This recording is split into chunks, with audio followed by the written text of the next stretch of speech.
Hey guys, how's it going?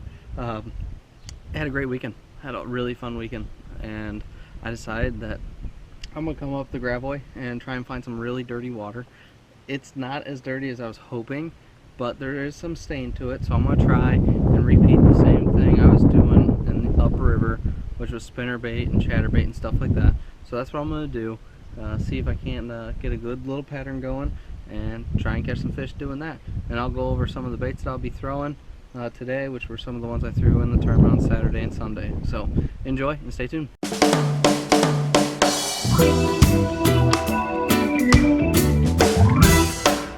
Alright, so when you fish in muddy water, you want something that makes vibration. From a Colorado blade to Indiana blade or spinnerbait to chatterbaits or something that just moves. Something that those fish can find. You know, buzz baits in really skinny water when it's muddy will work too. The biggest factor is these fish, they now lose their sense of sight. They can still see, but it's diminished drastically, and they go off of their lateral lines. So you need to make sure you throw a bait that has a big enough vibration for them to kind of hone in on it. And a lot of times you're going for a reaction bite. You're going to try and blind cast to a spot, like a piece of log or a stick in the water, and you're going to try and bring that bait right by that fish, and he's just going to react to it. He's going to ambush it as he feels it going by him, just going to react to it and grab it. Sometimes you will get them, they actually chase it down and grab it. That does definitely happen, but you're going for that key reaction with the vibration. So that's why Colorado blades or big willow blades or Indiana blades also and chatterbaits work. You can fish on the bottom, but when you fish on the bottom you need to use a bigger profile bait or a darker color bait like green pumpkin, black and blue. That way they can kind of see it a little bit better, but also put some scent or attractant on your bait. Some dyes work too. It helps them key in on that smell because they're using lateral lines and smell to find them, and then when they get close enough they'll use sight. So that's what that's about. Let's catch some fish. There's a better one. It's a small keeper.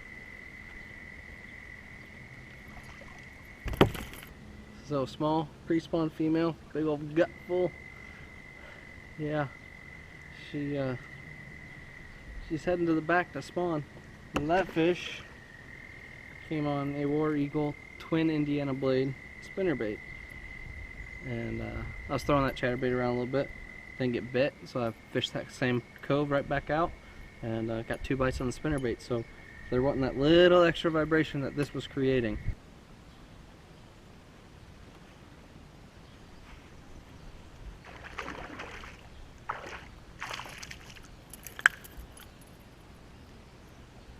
It's like I was saying, that fish came on this War Eagle spinnerbait.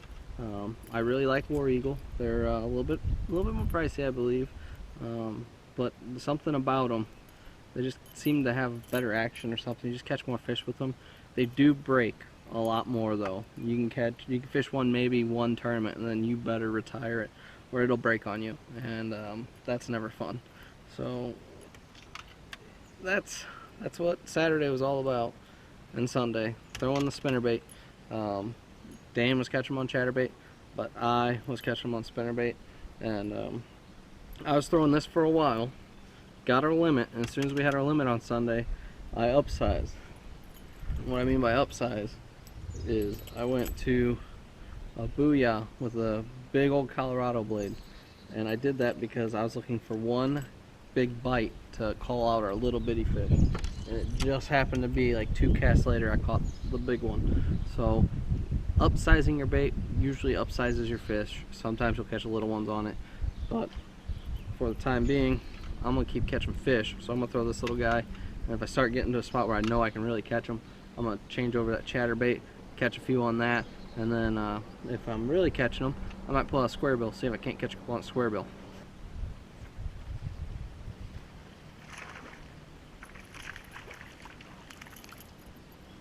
Alright, so as you saw, I've caught 3 fish in 4 casts, so I know the fish are here.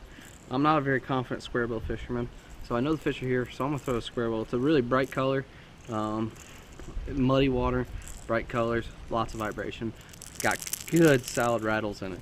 So let's see if I can't catch a couple on this.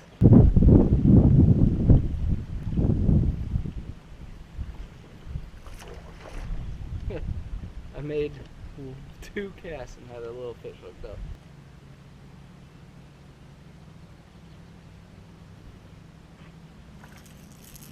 I was distracted by that eagle flying over, but caught another little one.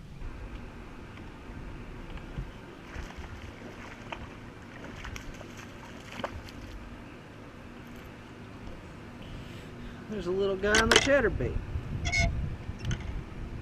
Not too big, but it's a fish.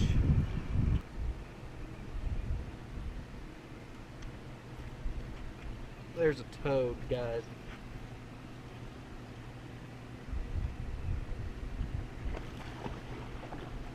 Come in the boat. There's a 2.5. Not as big as I thought, but he hit it like a ton of bricks. Okay, so that's 2 keepers on these reaction baits. Now what I'm doing here, if you look, I'm casting right down the bank. These fish are shallow, they're right up on the bank. So you want to make the most out of your cast, and by getting up close to the bank and casting down it and bringing the lure to you, you're going to get more of the strike zone, and that is very important when you're fishing a tournament. If you're out just fun fishing, stay off the bank, cast in. You're not going to worry about scratching your bottom of your boat or anything. But if you're out there fishing tournaments for money and stuff, you need to make the most out of every single cast, and by getting the boat close to the bank, paralleling the bank and casting ahead of you, you're going to keep that lure in the strike zone much longer. You're going to catch more fish, and it makes a big difference. So now what we need to do is get a big bite. So I got to go hunt down a spot where those big fish are. We're going to be looking for a big female. They're going to be sitting on steeper banks just outside of spawning pockets. So that's my next stop.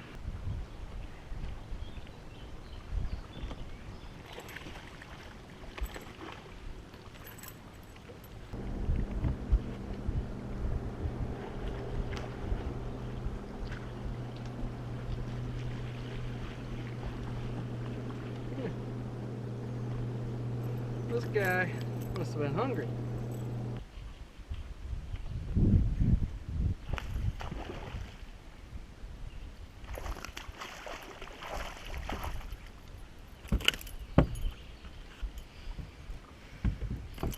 Well, another small keeper, but this is what I was talking about, those War Eagle spinner baits. Yeah, it's a small keeper.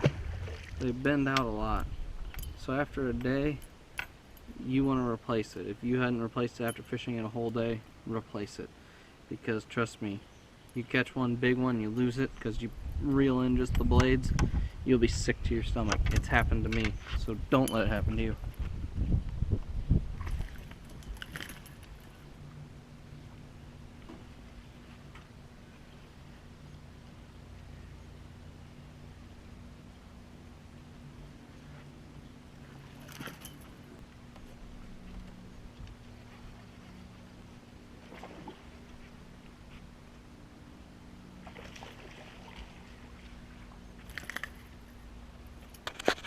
Alright guys, so I'm going to wrap up this video. Didn't catch any giants tonight, but I also didn't fish anything I knew. I went and fished all new stuff. Went down this bank, as you just saw, caught them on that little spinnerbait. Now I'm going to try and catch them going back up it with the square bill, and then I'm going to call it a night. Hopefully you guys learned something about fishing some dingy water. Don't be afraid to go shallow. Don't be afraid to go fish it. Just remember, if it's sunny and clear and it's really, really dirty, those fish will move up and won't be afraid to be shallow, especially during the spawn. So that's a key factor. So you guys have an awesome night.